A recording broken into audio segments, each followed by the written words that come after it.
Um, as we wrap up November, there's just a couple things that we have to talk about as a team. Number one, Hawaii contest is ending, so we have a lot of people that are in the running, and it's my job to tell you that in the last week, I know because I've done this before, 4 people on my team, people throw in whatever. There is a lot on the line right now. These trips that they take us on, because you get to take a person with you, this is a $10,000 prize that they're giving away in this contest. And so when things come down to the wire, people are going to, they're just gonna run through walls this last week to make sure that they get in. So if you are competing, just understand that you want to not just get in, you want to comfortably get in.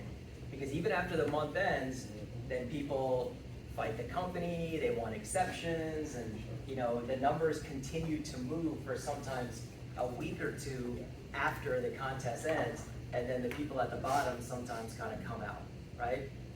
So just want to put that out there for the people that are competing for that. But I'm excited. We do have a good amount of people that are on track or close. And the Hawaii trip changed my life completely. My second year in Primerica, I won that trip, and I'd never experienced anything like that. Growing up in a family like the kind that I grew up in, if you couldn't drive there, we weren't going. We never went on planes because I had 5 siblings, there were 6 of us. My parents are not gonna buy plane tickets, 8 plane tickets to go anywhere, right? And so for me, that was like the real first trip that I had taken, and the combination of seeing a place like Hawaii and then how the company does it and eating for free and being around all these winners, and then the talks, right? Mm-hmm. Sometimes people, they're like, oh, you guys have to be in meetings, but these are different types of meetings. They're life-changing, that the concentration of just winning talk, the messaging, the stories all at one time. You're not human if that doesn't affect you or impact you, So we've got to compete hard for this stuff. The other thing I want to talk about, and I've been talking to Xander about this, is that there's certain phases and seasons and in the business, and when the convention rolls around, this is an unbelievable opportunity for anybody to poke their head up above the crowd, right? So this can really be your time here. It doesn't matter if, Dylan, you are brand new. It doesn't matter if you've been here for a little while. This is the time. So the contest is ending, but what is starting is convention recognition. And the convention, I don't know if the company has a video up yet. We'll probably play it, every week until then. But this is an event where there are 60,000 people. Everyone in Primerica goes. It's going to be in Atlanta. It's at what do they call that? The Mercedes-Benz Convention Center, right? It's where the Falcons play. It's one of the newer, most technologically advanced stadiums. You can look it up. We went there last year. And you're going to be competing for a lot of different things. And the main thing, even to go across stage is obviously a huge deal because you're going across stage in front of 60,000 people. But there's going to be a lot of competitions out there for floor seating. So you want to keep track of that when you look at POL. What do you need to do to sit on the floor? Just like sports, just like a concert, just like anything, being on the floor is a different experience than being in the stands.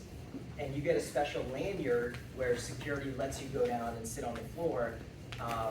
Very, very different opportunity. But because we are right now 7-8 months away from the convention, and it's all the company's going to talk about, it's all they're going to promote, it's all we are going to talk about, it's because we know the impact that it can have, right?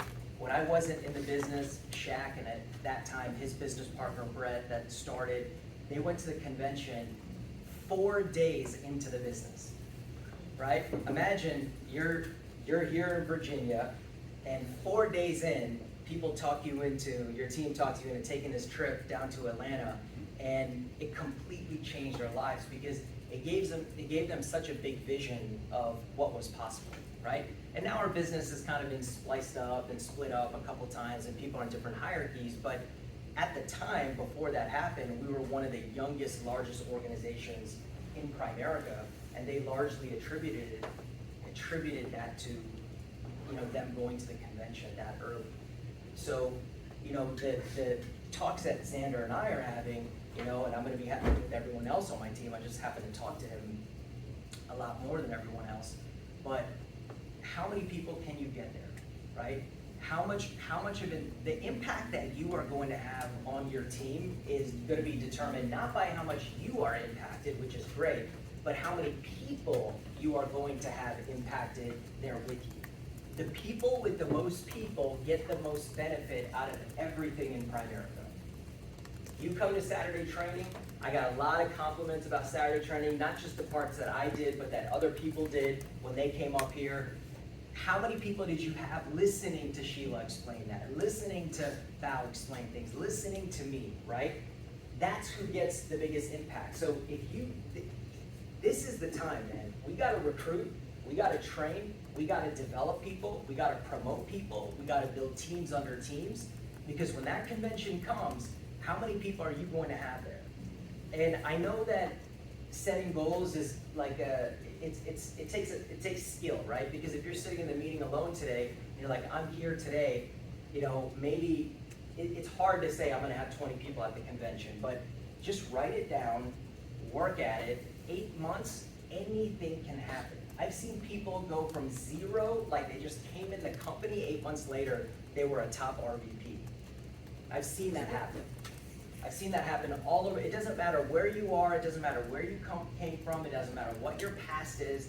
This is just one of those times. If you capitalize and you decide to work, the convention can exponentially explode your business.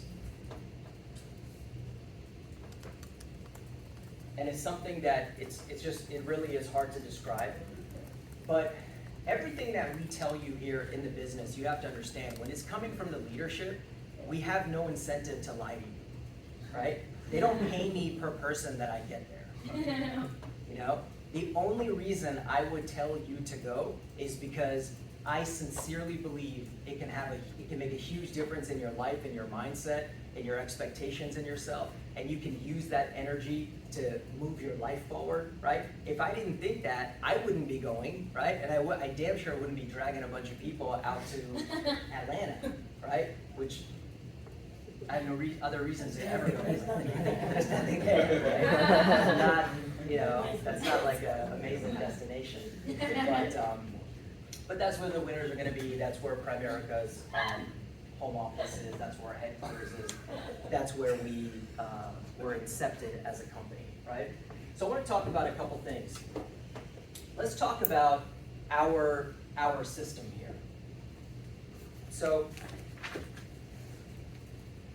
everything that we do starts with recruits. And you guys can help me out here, right? We can talk about this in terms of what is supposed to happen. How do we turn recruits into a base shop? So you have to get the terminology down.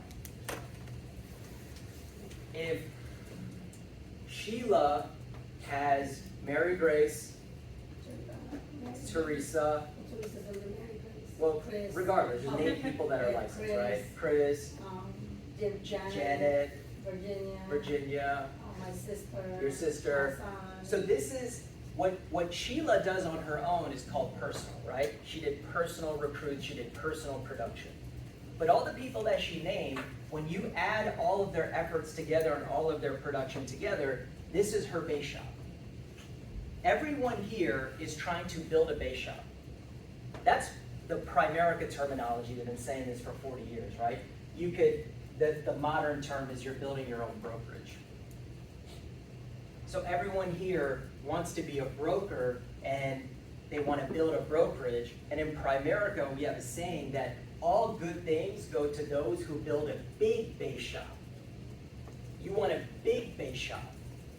A big base shop is doing 50,000 plus in insurance volume. 50,000 plus premium. They're doing 50 plus recruits.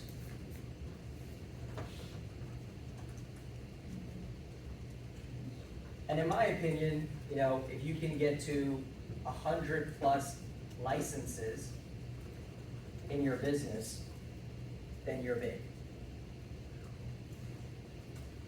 I mean, it's all relative, right? Because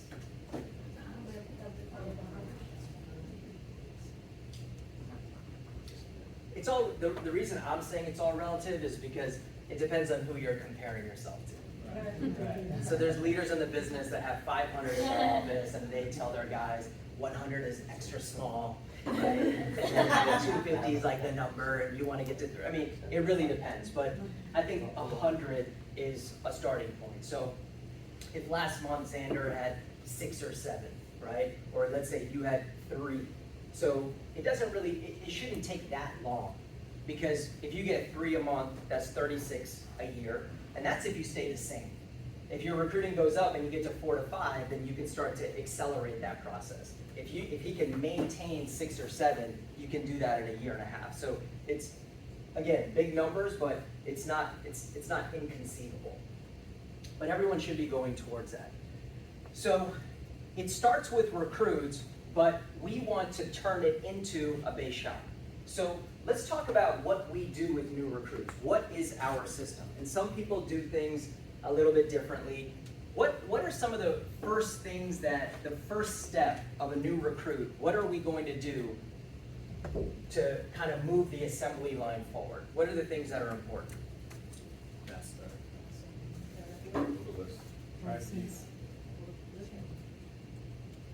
Okay. So that's like conceptually, right? What are we physically going to do? So I recruit someone. What do I do next? Okay, is that what we call it, or we call it orientation, or what do we call it? Okay, I'm just asking because you guys do this stuff, right? So, orientation / fast start meeting. Notice it's called fast start, not slow start.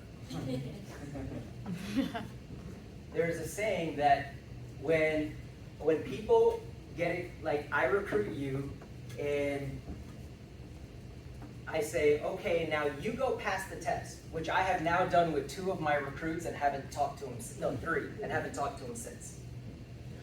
I'm proving to you that it doesn't work, because I still try it to this day, it does not work. Because they gave me certain conditions upon joining the company, expressed a lot of interest, but there's conditions around them starting. And I can't violate those conditions, right? Or else I'm pushing them on this or on that. And really it's not to that extent, I'm just describing it like that way for entertainment purposes. But slow start is crock potting people. So who in here cooks? What does it mean to crock pot? Slow cook. So Tia puts that thing in the crock pot, she press start, she can go through her whole day, and then when she comes back for dinner, it's finally done. It took 11 hours. Right? So crock potting people doesn't work. Because the guys that said that they were going to, yeah, I'll get started after I get my license, they haven't even started studying yet. It takes all of the things together to get everything going. Does that make sense? It's really difficult to take one piece of it. No one does it that way. I'm going to first do this, I'm going to first do that. It doesn't sequentially happen. Does that make sense? You have to do a lot of the things at the same time. Now, that's what's logical to people, because that's how sometimes jobs work. They say, you're going to go through this training course, you do nothing else, you just go through this for 6 hours a day, you know, for 2 weeks, and then we're going to do this. We're building a business here. Imagine, you know, we use this example in the orientation, or I used to, I don't know if it's still in the video, but if you're building a restaurant, you don't say, first I'm going to hire the people, I'm going to train them all up, then at some point I'll hire a chef, And then I'll get to actually telling people that I own the restaurant so people can walk in. It doesn't work that way. You are doing everything at the same time. Right? Haley's working at a how many things are happening before the grand opening? Like literally, she's working for a restaurant that is about to open. There's a lot of things that are going on at the same time. So it's not a job, it's a business. We have to focus on several things. The way I describe Primerica, it's sort of like an engine, right? A car engine. When you open up the hood, there's a lot of moving parts. So we have to get people acclimated with doing several things at the same time. Mainly, yes, licensing, but also building a team and building a client base. So licensing, building a team, building a client base. So Dylan, have you pursued some aspect of licensing? Yes. Have you pursued some aspect of building a team? Yes. Yes. Have you pursued some aspect of presenting the products through him? Yes. That's what we want. But people are going to try to convince us that first they want to focus on just the clients, right? Then, or just the licensing. Rarely people say, I'm just going to build a team. That never happens, right? But the reason we want them in an orientation is because why? This is how I imagine people, right? They have an excitement level. The opportunity meeting is an emotional high. That's what happens. You don't want to be average. Jobs suck. You don't want to have a boss. You can work for yourself. You can be a regional vice president. You can make amazing part-time money. Being a business owner is awesome. Having an amazing life, right? We're going to give you a chance. It doesn't matter if you don't have experience. And people come out, just because it's all true, people come out and they're on an emotional high. Now the energy is here. Now this is what you're fighting. It's constantly going down, right? So if you come to the opportunity meeting and you had Sid, was one of the guys you had, okay? Since Saturday, when he was really interested, I don't care what happened. Now today's Monday, he's automatically here. Now, if we can meet with them within 24 to 48 hours, the goal is what? To get that energy to swing back up. So in the orientation, if they watch the video, it's going to justify and rationalize and explain a lot of the things that we do. That's why it's crazy that people don't get their people to watch the orientation. What did you think about my orientation video? I thought it was a great way to kind of get into it. Yeah, I know it got my energy spiked. Because the orientation video is, for those of you guys who have been around with me for a while, like 10 years plus, it's a meeting and it's a video. It turned into a video. It used to be a live meeting, which maybe one day we'll bring back. But it's a meeting that was refined over thousands of interactions with people.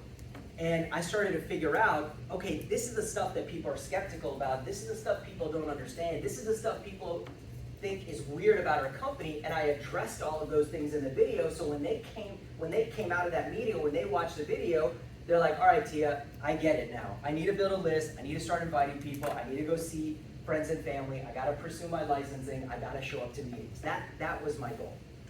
So as the energy is coming down, you got to quickly pick that energy back up. And then they watch the orientation video. But then there's an activity session after the orientation video.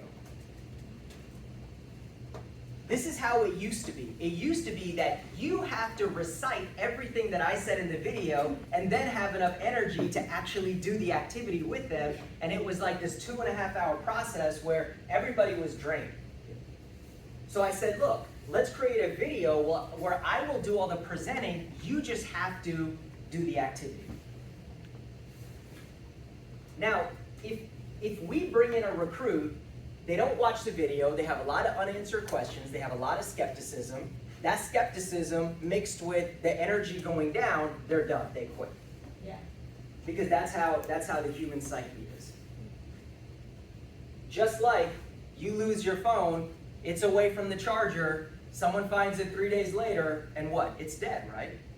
It's dead. That's the same thing. They gotta re-plug into the environment and get new information. And we have to overcome all the skepticism. Now, what is in the activity? Okay? Setting appointments. Getting a list.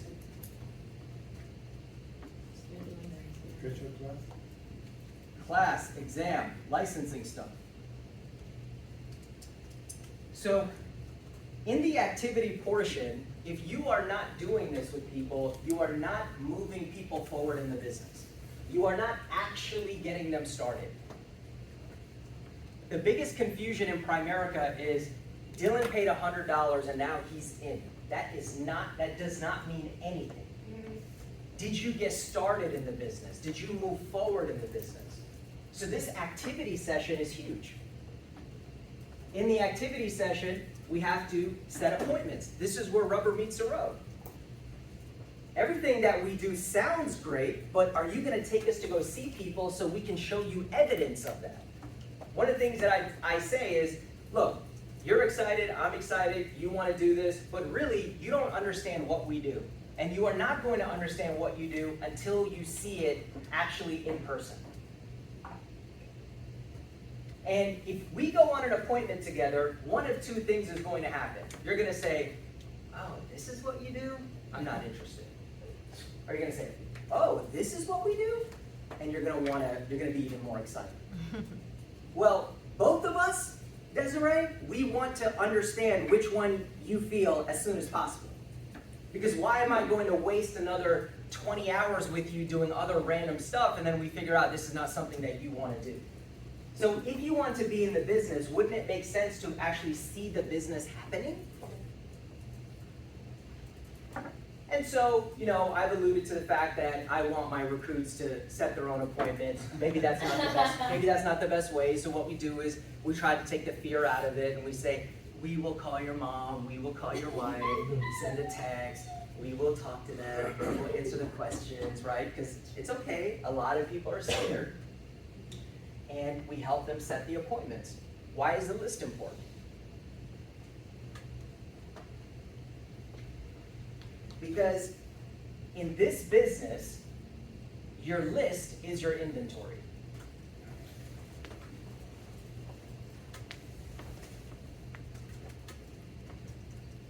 If you're selling sneakers, you buy inventory, you got to get rid of the inventory. How many sneakers you have, that's how much value you have in your business. That's how you are going to make money. The inventory, it turns into money.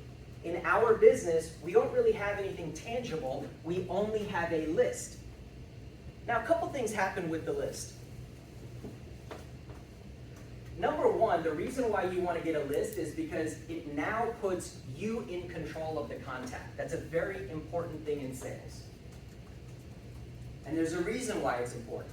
Because if you go out and you prospect and someone says, give me your business card, and you think that's a legitimate prospect, you're wrong because you are not in control of the contact. They are. And they are not going to do anything with that business card. But if I give you the business card, but on top of that, I text you, right? And now I have your number and you have mine. Whether you're going to reach out to me or not, we know I'm going to reach out to you. I am in control of the contact. So we want to get this list so we can be in control of the contact. People say, well, why should you be in control of my contacts? Because that's the only way we're going to get you results, because you are not going to do anything with your contacts. I'm going to do something with your contacts and it's going to benefit you. But we got to see that. Now, on a higher level, if someone says, hey, my list, I have a list of one person that I think I can recruit out of everyone that I know, and I have 2 people that I can go see, well, I'm a little less excited about working with you, to be honest. I mean, think about it. As a business person, you are trying to build a base shop. The people that are going to contribute to this are not going to be the ones that think that they have one recruit and one sale to their life, right? To their name. Now look, some other financial companies, they say to the interview, bring a list of, and this is absolutely true, I've heard it 100 times, bring a list of 250. Now, they probably ask for 250 so they can get 100 of friends and family, people your parents know, people that you know that are married, that run businesses, that are professional, right? That are in certain professions, whatever they say. That's what they say. We're not going to do that, but come on, are we going to tolerate 1 and 2? It used to be different. Like, if you are from North Carolina and then you come to Virginia and you're like, I don't know anyone in a drivable vicinity, there is legitimately nothing that I can do with you. Now with Zoom, you can have clients all over the country. So if we open up the entire country, it doesn't matter where you come from, as long as it's in America, and you only have 1 or 2, right? Now, that could be a weakness on your ability to get the list and explain how to make the list, and not helping them memory jog and having these little games or whatever, but you gotta get good at getting a list. How many total list recruits and clients did Desiree give you? Like 40. Right? That's a good list.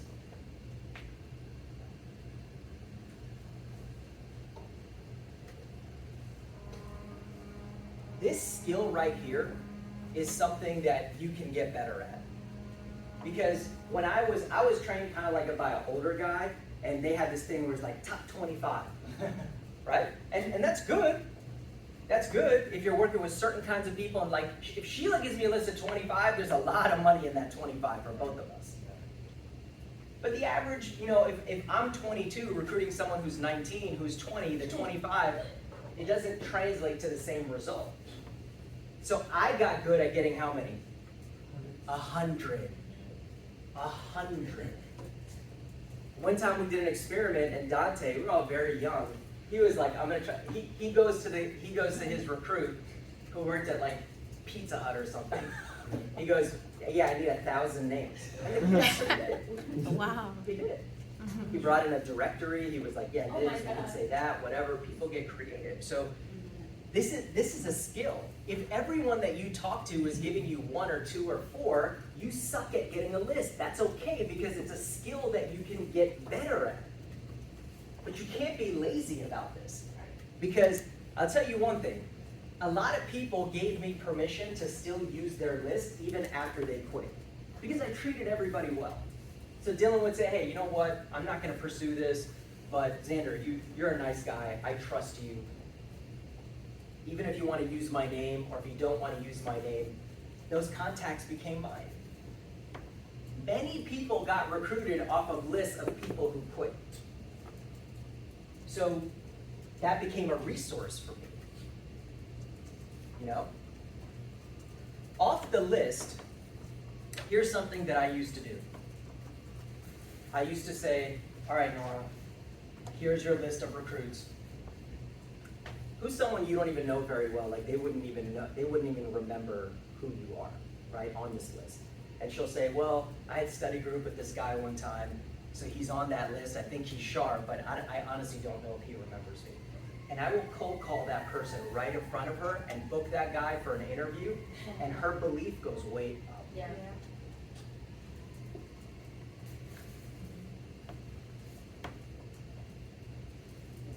And then they get excited. So on the recruit list, you want to make some calls. And on the setting appointment, you want to do the 3-way text, and you want to set a couple of appointments. In that fast start interview, if there's not meetings coming up in the very near future, what's happening again? Energy's going down. Skepticism building up. That's not a good combination. You have to understand how people are. By doing nothing, excitement doesn't gradually go up, right? It spikes downward. So you have to be thinking, right? When was the last time I spoke to, this is a leadership talk. I'm trying to teach you guys how to build and maintain teams. If you haven't heard from people for a while, if they haven't been on an appointment in a while, you gotta, right? Because it's gonna bring their energy back up. This is a high energy, confrontational business. This is a contact sport. It's like a pun, right? Because we're always looking for contacts, but in the end, it's a contact sport. It's not behind a camera, it's not behind text message, it's not behind Telegram. All that is fake, right? Real real human interaction, spending time with people. That is what's gonna help you build your business. So a successful meeting with a recruit 24 to 48 after I recruit them is I have a list, I have a sense of what their inventory is, and we are going to go